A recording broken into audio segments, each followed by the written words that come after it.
अस्सलाम वालेकुम दोस्तों, कैसे हैं आप सभी लोग। मेरा नाम फिजान है और आज की इस वीडियो के अंदर मैं आप लोगों के साथ शेयर करने लगा हूं उर्दू के एग्जाम के अंदर ऐसी important tips eight top of the line tips जो कि आपको हेल्प कर रही होंगी आपके बोर्ड एग्जाम्स के अंदर बहुत अच्छे नंबर लाने के। क्योंकि अगर आप लोग उर्दू के पेपर में अच्छे नंबर ले आते हैं तो आपकी ओवरऑल एवरेज बहुत ज्यादा अच्छी हो जाती है। लेकिन अगर वो बच्चे जो कि उर्दू को सीरियस नहीं लेते और वो उर्दू की तैयारी अच्छे तरीके से नहीं करते हैं तो उनके नंबर बहुत ज्यादा कम हो सकते हैं। क्योंकि उर्दू एक ऐसा रफ सा सब्जेक्ट है, कंपलसरी सब्जेक्ट है जो कि आपका थियोरेटिकल बेस होता है। ठीक है, इसमें किसी किस्म की कोई भी प्रैक्टिकल चीज नहीं है, तो आप लोगों ने चीजों को ज्यादा ज्यादा अपने दिमाग में रखना है और अपनी क्रिएटिविटी को का इस्तेमाल करते हुए चीजों को लिखना है। और ये आपके पूरे सारे सब्जेक्ट्स में सबसे लेंथी पेपर होता है क्योंकि टाइम खत्म हो जाता है लेकिन बच्चों का उर्दू का पेपर खत्म नहीं हो रहा होता। ठीक है, तो आप लोगों के लिए आज की वीडियो में जो टिप्स एंड ट्रिक्स लेकर आए हैं वो आप लोगों को देखना बहुत जरूरी है अगर आप लोग अपने ओवरऑल मार्क्स को बेहतर करना चाहते हैं और उर्दू के अंदर अच्छे मार्क्स लेना चाहते हैं। ठीक है, इसी के साथ अगर मैं आप लोगों को बताऊं मेरे 9th क्लास में उर्दू के अंदर 62 टू 63 मार्क्स थे और 10th क्लास के अंदर मेरे उर्दू में 70 मार्क्स थे। इतना बड़ा चेंज कैसे आया वो आज की वीडियो के अंदर उसी चीज को ही सीक्रेट मैं आप लोगों के साथ रिवील करने लगा हूं। ठीक है, तो इस वीडियो को स्टार्ट से लेकर एंड तक देखिए। अगर आप लोग पढ़ रहे हैं तो इस वीडियो की स्पीड को थोड़ा तेज कर सकते हैं लेकिन कोई भी पॉइंट स्किप ना कीजिएगा क्योंकि ये वीडियो आप लोगों के लिए बहुत ज्यादा वैल्यू प्रोवाइड कर रही होगी आपके बोर्ड एग्जाम्स के अंदर और आप लोग अपना नुकसान तो चाहेंगे नहीं बिल्कुल भी, तो इसलिए इस वीडियो को स्टार्ट से लेकर एंड तक देखिएगा। तो चलिए बढ़ते हैं आज की इस वीडियो के अंदर।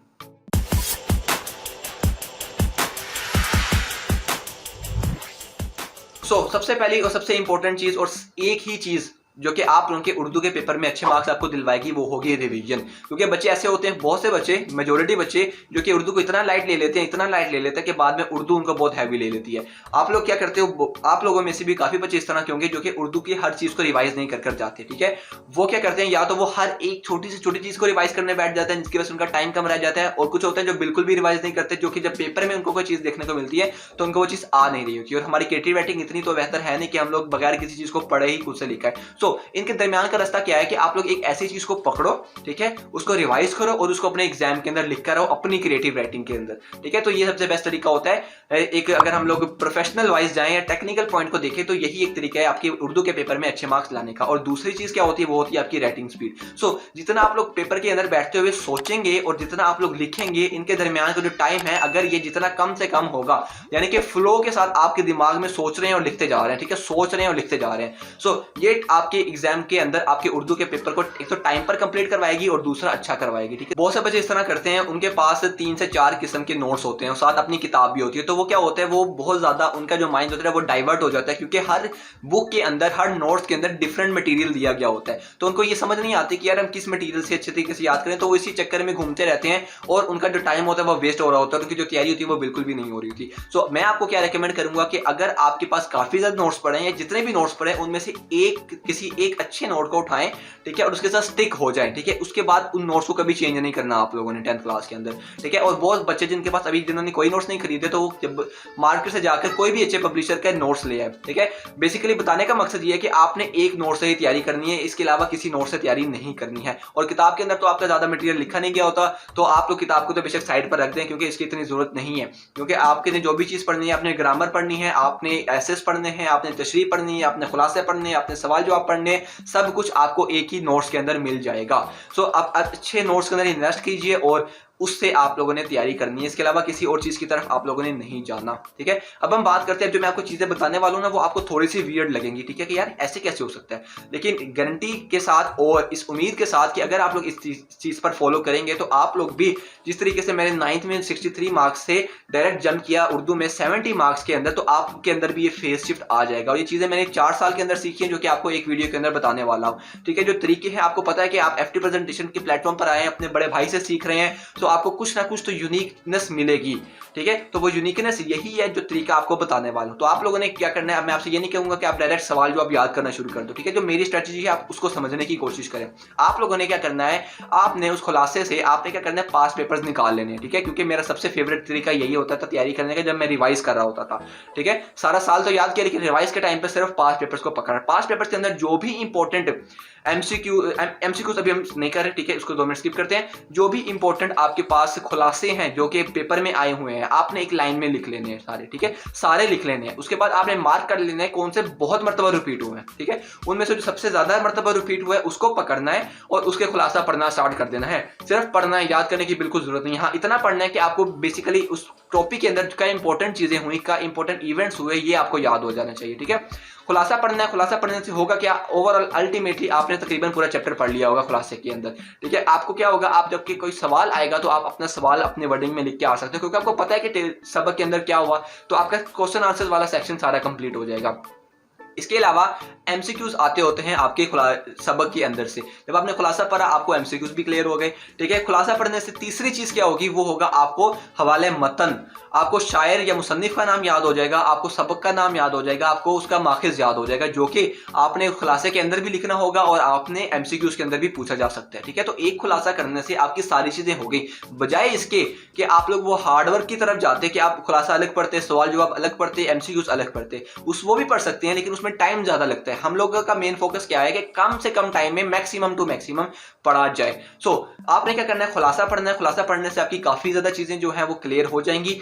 तो ये करने के बाद अब आप लोग हम अगली पे बढ़ते हैं, वो है आपने ये करने के बाद तशरीह की तरफ जाना है, ठीक है। तशरीह के अंदर आप लोगों ने क्या करना है, नज़म और गजल, इन दोनों की तशरीह के अंदर अब आप पूछेंगे कि भाई सारा पढ़ना पड़ेगा, तो मैं कहूंगा बिल्कुल भी नहीं। आप लोगों ने क्या करना है, जो आपके पास खुलासा है, जो खुलासा में यानी कि जो आपने खुलासा पढ़ना जिस नोट से पढ़ा है उसी नोट्स के अंदर आपको तशरीह दी गई होगी, ठीक है। हर शेर के अंदर बात आपकी यहाँ पर एक मफहूम आता है, एक लाइन का बेसिकली होता है 1 से 1.5 लाइन का। आपने क्या करना है, आपने शेर पढ़ना है और उसका मफहूम पढ़ लेना है बस, ठीक है। मफहूम पढ़ने से क्या होगा, आपको आइडिया हो जाएगा कि शेर के अंदर क्या बताया गया है, ठीक है, और फिर आप उसको अपनी वर्डिंग के अंदर लिख कर आओगे।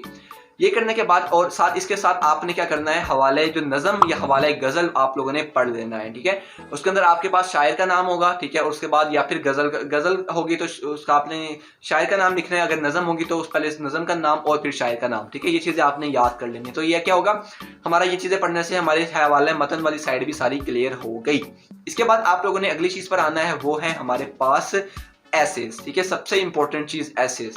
अब ऐसे करने का जो तरीका है वो ये है कि अब आप फिर अगेन इतने ज्यादा एसेस हम कहाँ से करें, ठीक है। तो उसका मैं आपको जो सोल्यूशन बताने लगा हूँ वो ये है कि आपने पास्ट पेपर से अगेन लिस्ट बनानी है अपने एसेस की, जो एसेस बहुत मतलब रिपीट हुए हैं, ठीक है। उनमें से एक ऐसे को पकड़ना है, उसका अब सारा याद नहीं करना, ठीक है। आपके पास अगर नोट्स के अंदर खाका बना हुआ है, ठीक है, खाका क्या होता है, बेसिकली आउटलाइंस के हर ऐसे के पहले कुछ खाके दिए गए, कुछ पॉइंट्स बताए गए होते हैं कि ये आने। तो अगर आपके पास खाका दिया गया तो आप बेहतर ये कि आप उस खुलासे को याद कर लो, खाके को याद कर लो, ठीक है। आपको पता हो कि यार इसमें ये बताना है। और आप लोगों ने यहाँ पर एक चीज का ख्याल रखना है, कुछ ऐसे होते हैं जिनमें सीक्वेंस मैटर करता है। फॉर एग्जाम्पल, जब आप कायदे आजम पर या इलामा इकबाल पर ऐसे लिख रहे हैं तो आप ये नहीं कर सकते कि आप उनकी तालीम को सबसे पहले बता रहे हो, उसके बाद आप उनके विसाल को बता रहे हो और सबसे एंड पर उनकी पैदाइश बता रहे हो, क्योंकि इसमें सीक्वेंस चाहिए, पहले पैदाइश फिर तालीम उसके बाद बाकी के सारे काम।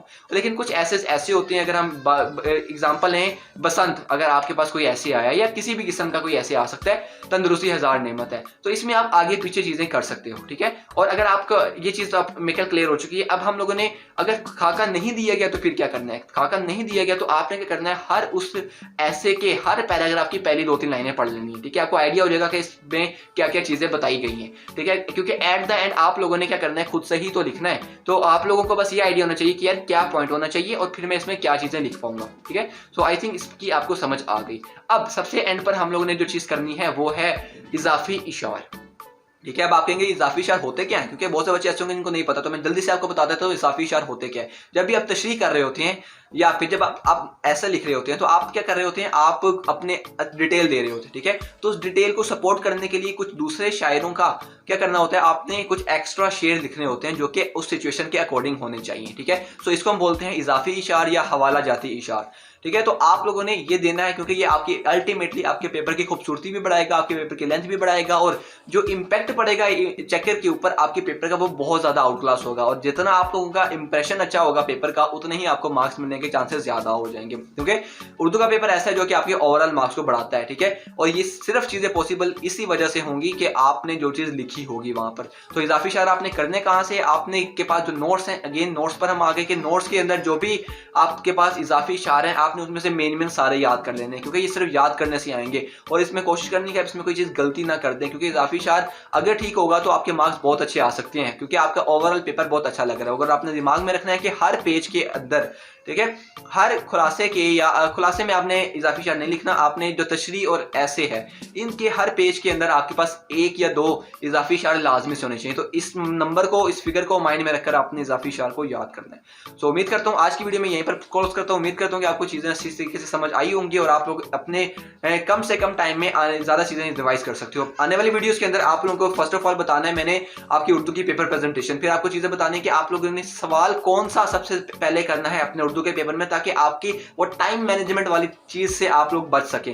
ठीक है, जो टाइम वेस्ट हो जाता है या कम टाइम बचता है उसको कैसे हल किया जा सकता है। इसके बाद नंबर 3 पर जो वीडियो आने वाली है वो आएगी मिस्टेक्स इन उर्दू पेपर। क्या आप उर्दू के पेपर में बच्चे क्या ज्यादा मिस्टेक्स करते हैं जिनकी वजह से उनके नंबर कम आते हैं। सो अगर आपने ये वीडियो देखनी है, आप लोगों ने इंटरेस्टेड हैं, तो आप लोगों ने अगर पहले से चैनल को सब्सक्राइब किया हुआ है तो आप लोगों ने बेल आइकन को ऑल पर क्लिक कर देना है। अगर आप लोगों ने सब्सक्राइब नहीं किया है तो क्या कर रहे हो यार, इतनी इंपॉर्टेंट वीडियोस आप लोगों के लिए बनाता हूं। आप लोगों ने चैनल को सब्सक्राइब करना है, साथ बेल आइकन को ऑल पर क्लिक करना है ताकि वो आने वाली वीडियोस की नोटिफिकेशन आप लोगों को मिल सके। और आपका कोई भी क्वेश्चन है, आप लोगों को चीज समझ नहीं आती तो आप लोग मुझे इंस्टाग्राम पर भी जाकर मैसेज कर सकते हैं, साथ इस वीडियो के डिस्क्रिप्शन के अंदर भी मुझसे पूछ सकते हैं। और अपना बहुत सा ख्याल रखें। मिलते हैं अगली वीडियो के अंदर, तब तक के लिए सी या टेक केयर, अल्लाह हाफिज।